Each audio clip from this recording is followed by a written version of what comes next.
Hey, you found the YouTube channel for TheMovieBuff.net, where we do podcasts, interviews, and usually podcast interviews.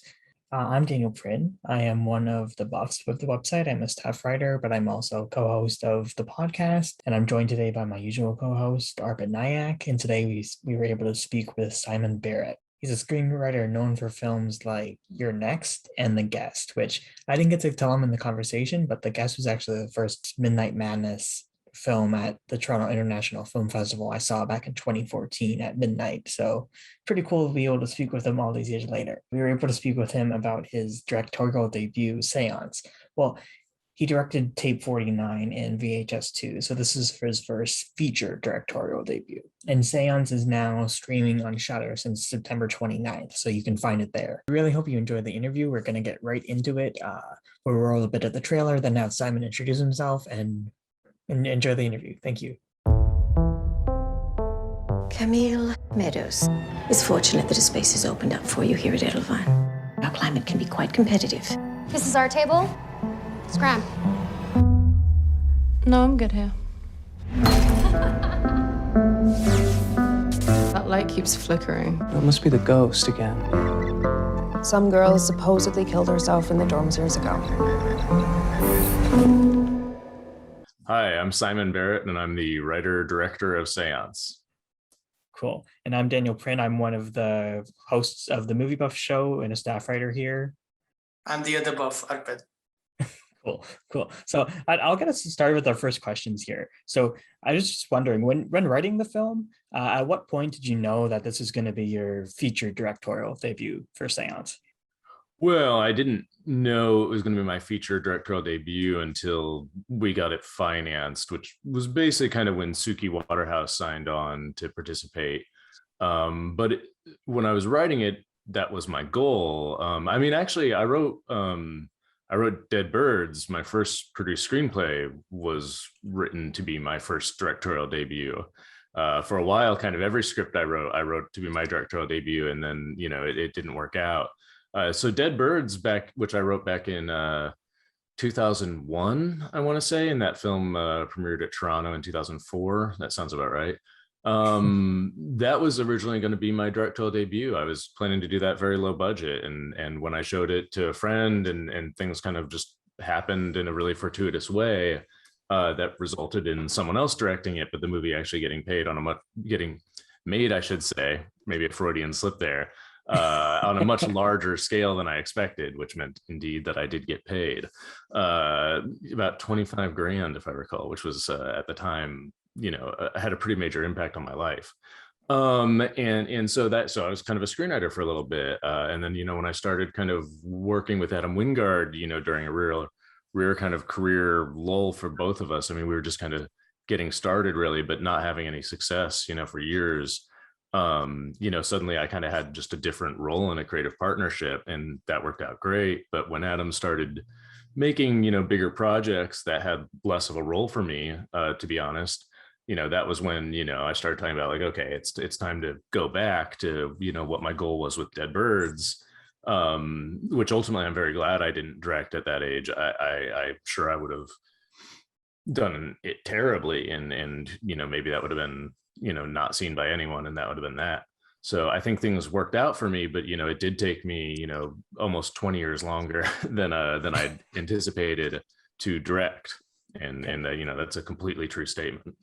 Okay, well, it's cool to hear that you've always kind of had that director's itch. So, and I'm also just curious, like, because I know you directed the Tape 49 segment on VHS 2. So what are some things you learned on that project that you kind of applied for your first full feature directing? Well, I think everything you direct, especially, on a very low budget level, you're going to make a ton of mistakes or encounter a ton of errors. I mean, the truth is on VHS 2, I didn't have I didn't feel like I had the resources to test a lot of things. And so I was behind. So like a lot of special effects were planned for VHS 2 that just didn't work out. To be honest, on that film, I had a special effects guy just not show up on set who we'd paid a lot of money. And with the schedule like that, that really screwed me. And I had to really scramble to reconceive what that film was on the spot. That's a pretty, that's not unheard of in low budget filmmaking, but it was tough on my first assignment. And so going into Seance, there was this like, there was kind of this attitude of like, I'm not working with anyone I've ever worked with before. I'm not going to trust anyone. And I'm going to try to just like vet everything. Attitude that kind of did serve me somewhat well. Not that I was working with people who in any way let me down on Seance. I had great department heads. Everyone did awesome work. And I fortunately was working with someone who I hadn't worked with before, but someone who was a longtime friend, Kareem Hussein, as my cinematographer on the movie. So the two of us were able to really work well as a team. But I worked great with my cinematographer on VHS2, Taran Anderson. She's amazing too, and her career has risen quite a lot. It just, that movie was I was too inexperienced to know when I was walking into a mess. So I learned a lot from that. And mostly I would say that found footage filmmaking lessons though aren't as it's not totally accurate to say that found footage film directing is like a completely different beast than just traditional narrative filmmaking, but it's different enough that the lessons are largely applicable to other found footage films versus a traditional narrative movie like Seance, where I was able to set the camera more or less where I wanted to, within budgetary and time constraints.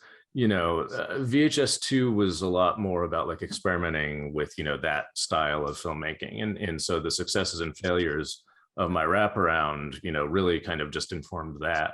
But there were a lot of things that I learned, minor things about kind of not over directing actors and like waiting to give people a certain amount of feedback. But I don't really know that every film is just so different that it feels like you just end up making a different kind of series of mistakes unique to the individual circumstances of the project, and kind of in no way are you able to benefit from the lessons learned on the previous one.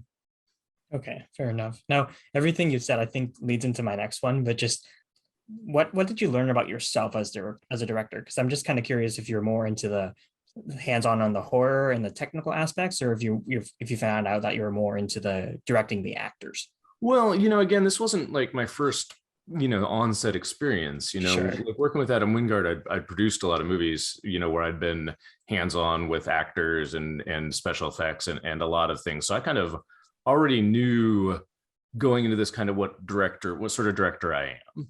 Okay. I kind of know what interests me and what doesn't. I did learn quite a bit about myself and honestly, like how I manage stress and how I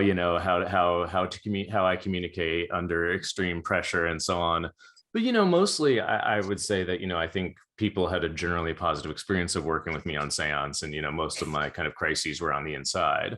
That certainly seems to be the feedback from the cast, which is good. You definitely don't want the opposite feedback. Sure. But yeah, I know that I like to be hands-on with special effects. I know that, coming from a martial arts background, that I like to work with a lot of physical movement.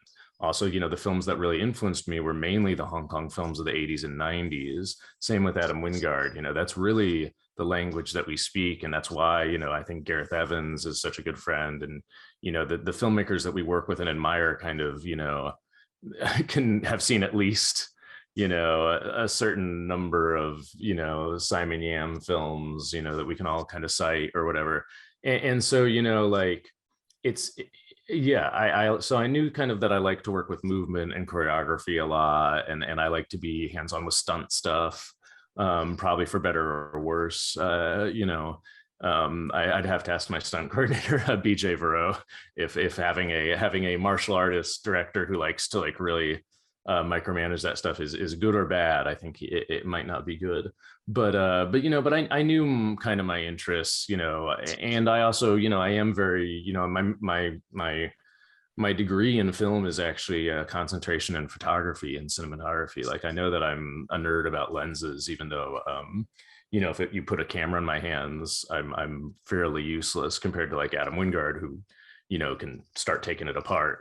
I'll be kind of like, oh, where's the auto setting, but I do know that I like to play with that stuff. So I knew what my interests were, and it's really from that matter, it's really kind of about figuring out what kind of director you are, kind of what you perceive your strengths and weaknesses as, and then whatever your weaknesses are, just kind of trying to avoid what your instincts might sometimes be there. I think something that is a weakness as a first-time director, especially coming from a screenwriting background, is I think a lot of first-time directors who have experienced screenwriting tend to maybe want for the first time to be able to like translate the script more perfectly, or more, what's the word I'm looking for here, more like completely to film, Okay. without any changes, and that's a mistake. Just because it's you directing your work doesn't mean that you shouldn't still have a director's attitude towards it, which is like, what's the best version of this? Is it the one that's on the page? Is it the one we're getting in the moment? etc. You can't be too married to what's on the page, especially in low budget filmmaking, where what's on the page sometimes you start to realize as your time dwindles is not going to be achievable. So you can either try to still get that and fail, or you can stop thinking like a writer and start thinking like a director. So that's something that but again, I've worked very closely with my good friend Adam Wingard for a number of years, and I would say that I've taken a lot of lessons from him, that so I was able to kind of go into this knowing kind of at least knowing what obvious pitfalls to avoid. Okay, that's awesome. I'm gonna hand the baton over to my friend Arpit here. Sure. So Simon, you have done a lot of writing in a horror in genre, and I think it is fair to say that is one of your favorite genres. So I would love to know that, what horror as a genre mean to you as a storyteller. Yeah, I think I'm actually done making horror, probably for a while. Maybe part of it's because I just don't have an interesting answer to that question, which everyone asks me, by the way. Every single interview I get asked that question. Every time I'm just kind of like, I don't really know. I don't know. I guess some people do have an answer for that. That's like really clear and interesting. They're like, I was, my uncle was bitten by a vampire, and you're like, oh well, okay, that's a good answer. But like for me, it's just like, well, I like horror, and I like other genres as well, and I like certain forms of narrative, and I like certain structures that have built-in surprises, and I tend to think in terms of character and narrative, just even in my day-to-day existence, and so that's a genre that interests me due to the mortality of our existence, the fact that we are all going to die, the fact that we've probably all at this point seen a fair amount of death in our lives. These are anxieties that humans carry, and horror provides catharsis for them. So I could give like an answer like that or whatever, but to me that's just like, I don't know. I mean, is that even the real answer? Sure, maybe it is. I mean, we are going to die. And if you're listening to this, be aware that this is a minute of your life that's passed, and in a minute it's going to be another one. So really think about kind of what you're doing. But beyond that, I would say, I think I'm maybe not going to do any more horror for a bit. I feel like maybe my voice in horror is at odds with where the genre kind of is currently. And so I kind of maybe need to like take a break and refresh my relationship with it. Cool. I would love to know that what was the origin of the story that you have created? What was the origin of the story? Yeah. That's a good question. Because I tend to think, I guess, of my characters kind of first, before I kind of find the narrative. I kind of think like, like there's this kind of character, and I'd like to do a story with that kind of character. And maybe that character could interact with another kind of character like this. And that kind of tends to be, the starting point. So I would say that I wanted to do another mysterious stranger slasher, following your next in the guest. I wanted to do like a third.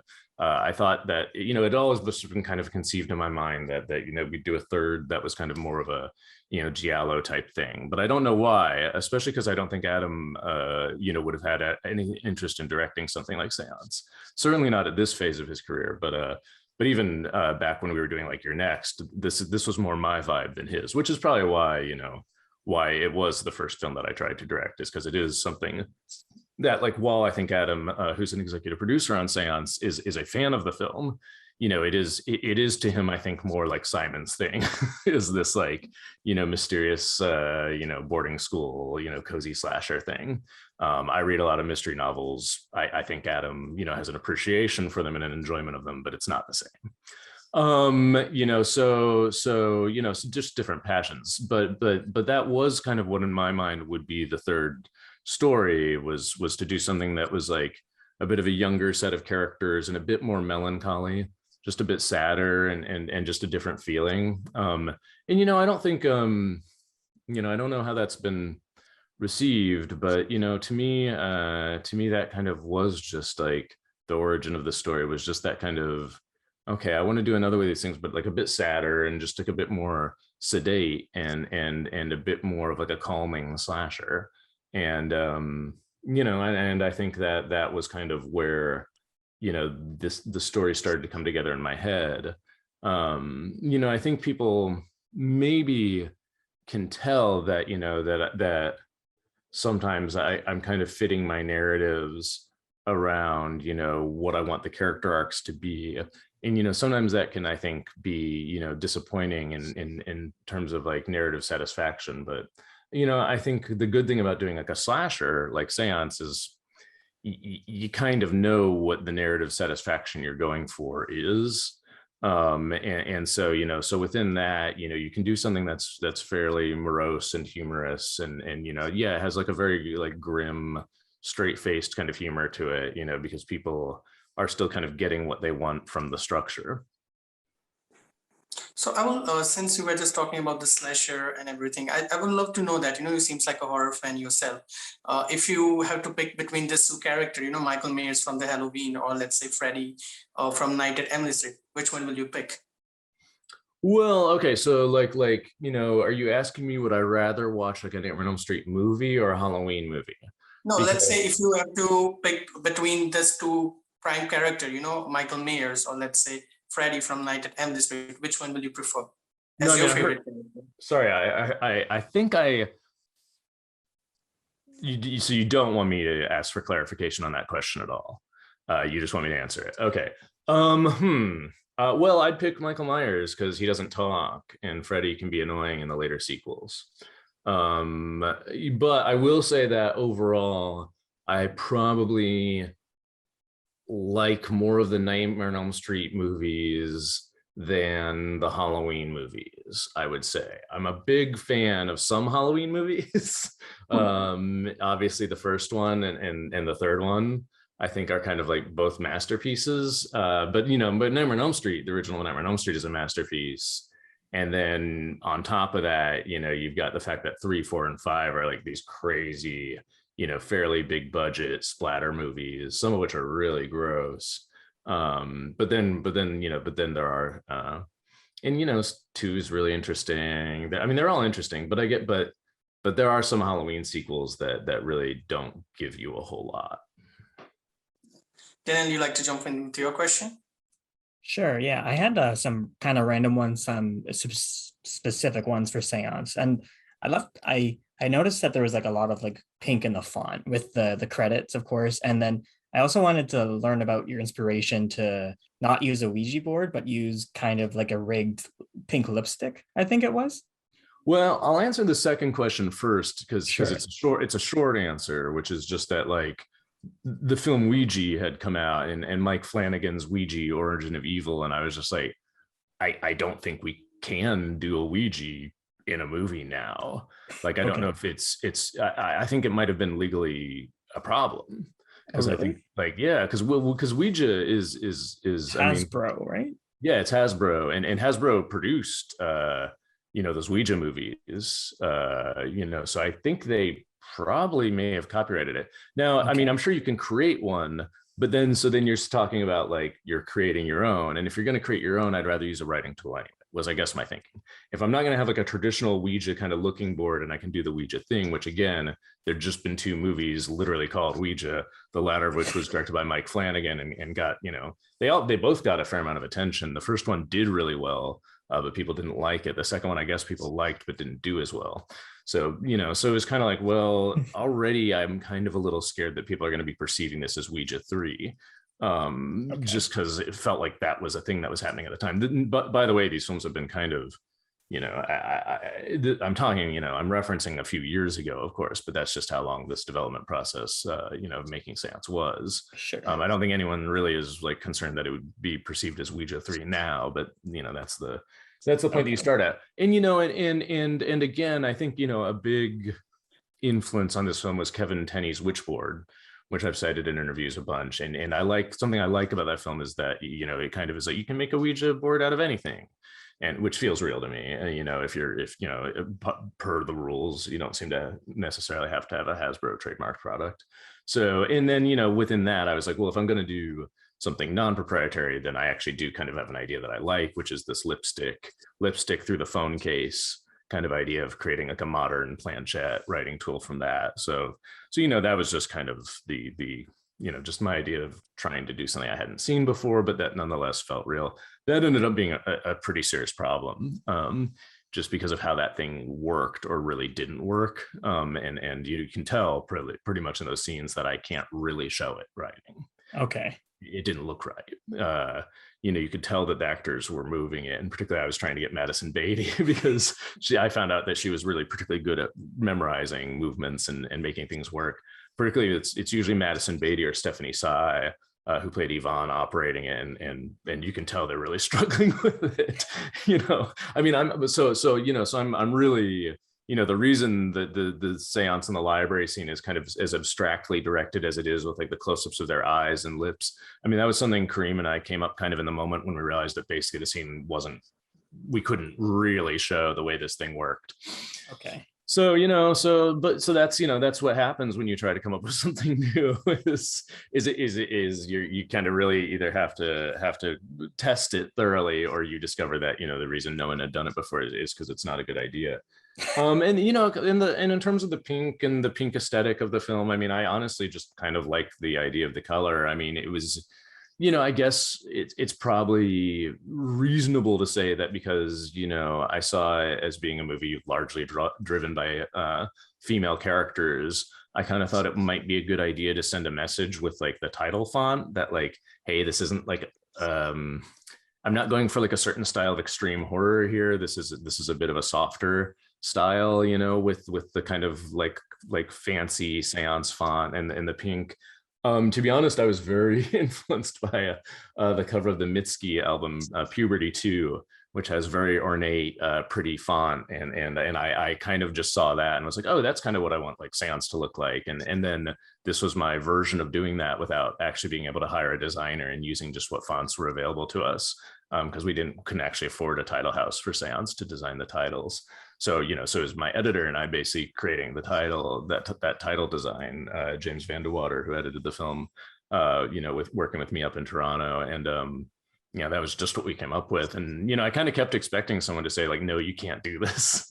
But in which case, I think they correctly surmised that I would be like, give me a good reason, and which they couldn't probably do. So they just decided to not bring it up. But, I think also like, it, I don't know. I really don't have a good answer for why I went with that kind of hot pink cursive, but I other than that, it really felt right. Okay. And I liked it. Okay, fair enough. I'll accept it. That's awesome. I'd also love to ask, you use a lot of kind of like finicky, faulty lighting, especially in that storage kind of library area. So I'm curious how you achieve that effect, and if it ever completely blacked out on set. Oh, good question. Yeah, and I actually should add, because while you were asking that, another thought just occurred to me, which is that my sister, I have a younger sister, my only sibling, and she wears like pink is her favorite color. Like she's been a pink person my entire life. Okay. So I think I probably do just like I think kind of in a certain extent it was like her style has probably like rubbed off on me over the years, and that I do like pink. I have like a bunch of pink shirts that I really like. So anyway, but yeah, I wear pink pretty often actually. At least for a gentleman.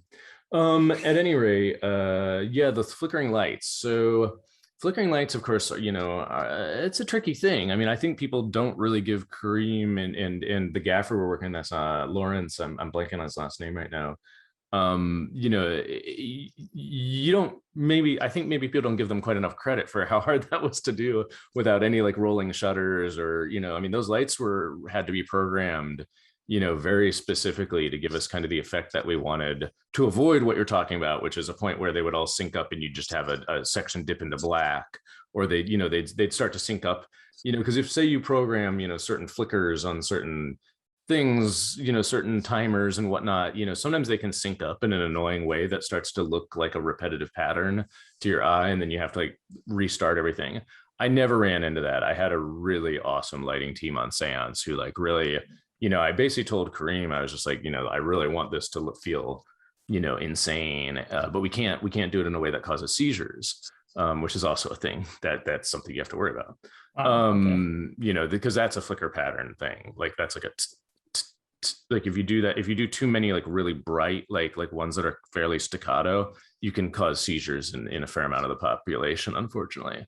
So that's a whole other thing that you have to be worrying about as a filmmaker when you're doing this sort of thing, because you don't want your movie to not pass QC because it'll make people sick. For a lot of reasons, you don't want to do that. And so they all really embraced that challenge and really programmed those lights very specifically to give me that vibe. Cool. So Arpit, I'm going to hand the last question to you here. Sure. So one of the things, Simon, that I find very unique in your film that, it breaks certain stereotype. Like we often see not only in a horror genre, but in all genre that, women quite times show that, they are once suffering and they need a man to save their world. And also we often see that, that we mostly show a relationship between a man and a woman, but here the films deal with the relation between the woman. So how did you achieve that as a storyteller? I would love to know that.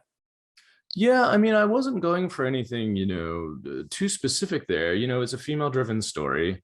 I knew I wanted it to have a romance. It didn't make really any sense that it would be a romance between a man and a woman, given kind of the setting and who the characters were.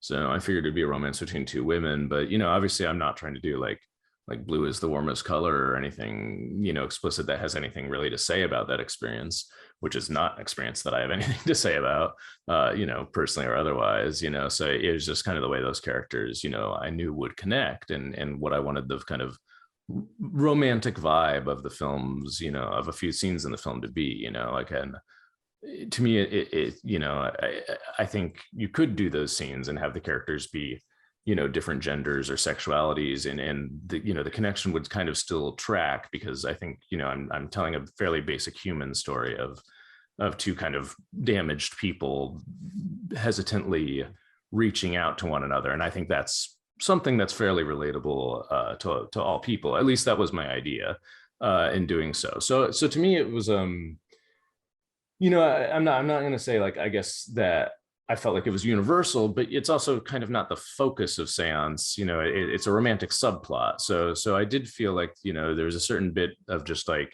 inherent relatability to that narrative. As for writing, I guess like, I'll just phrase it simply as strong female characters, which is, the way you see that term frequently phrased. Though I don't, I almost don't really know what people mean when they say that, because, I think oftentimes people like want movies to kind of like almost like spell out to them that like women can be strong, but I to me that feels almost regressive and like it should be beyond unnecessary to say. Look, maybe I've had a different experience growing up with like a single mother and a younger sister, and my jujitsu sensei when I was studying Okinawan jiu-jitsu was a woman who absolutely could kick my ass, still could. I would be terrified to fight her. She's got to be in her 80s now, but I hope she's doing well now that I'm doing the math on that. But I still would be terrified to fight her. So I don't need a movie to tell me, that women are equally as powerful as men. And therefore within that, it's not like I'm ever trying to say that with my films. It's just, that's the way my characters work out. The script I'm writing right now that I hope to direct next is largely male characters. And some of them are strong and some of them aren't. But I'm not going to be saying with that film that I'm trying to write that I'm trying to say that men can be just as strong as women.